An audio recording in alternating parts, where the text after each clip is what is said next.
Ini apa?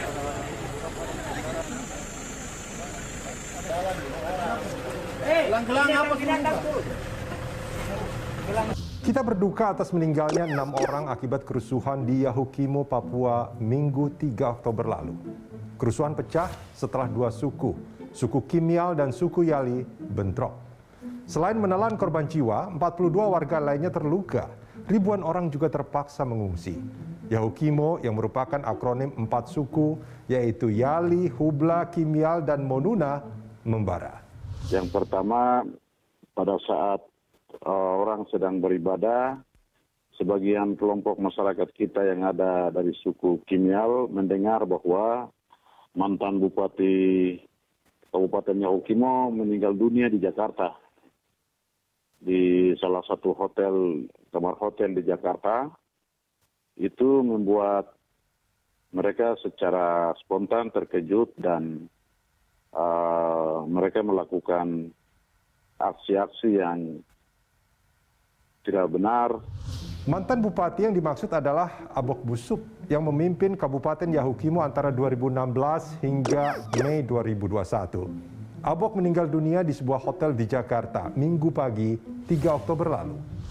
Jadi meninggalnya daripada korban ini diyakini bahwa merupakan suatu proses yang wajar. Yang terpenting bagi masyarakat di Yahukimo tidak terprovokasi dengan isu-isu yang tidak benar dengan meninggalnya korban ini. Kerusuhan Yahukimo diduga karena ada disinformasi dan menyebarnya berita bohong atau hoax ke masyarakat.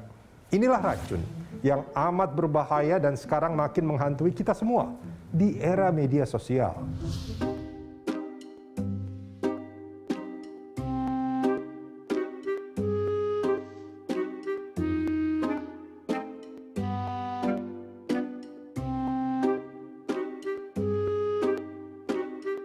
Saya pikir ini diduga keras memang ada salah informasi yang cepat sekali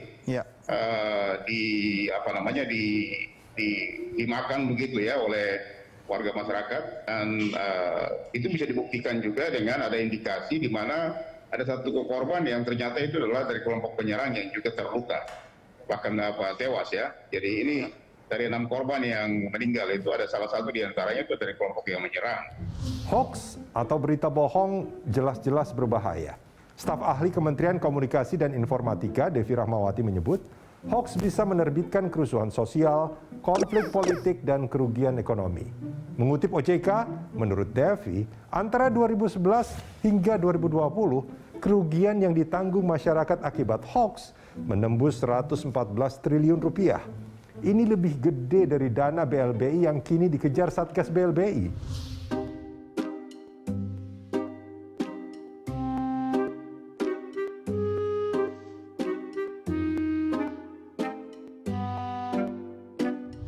Kita dikelilingi hoax. Hingga April 2021, menurut Menteri Komunikasi dan Informatika Johnny G. Plate, ada 1.733 hoax terkait COVID-19 dan vaksin COVID-19. Data itu menegaskan bahwa memerangi penyebar hoax mesti menjadi tugas bersama.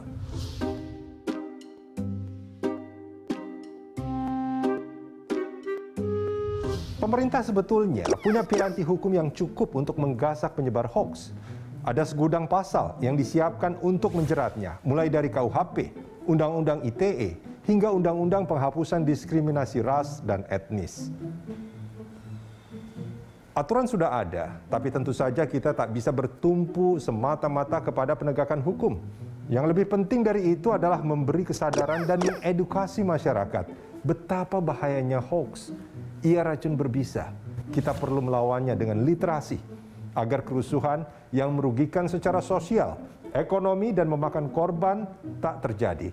Seperti yang terjadi di Yahukimo baru-baru ini.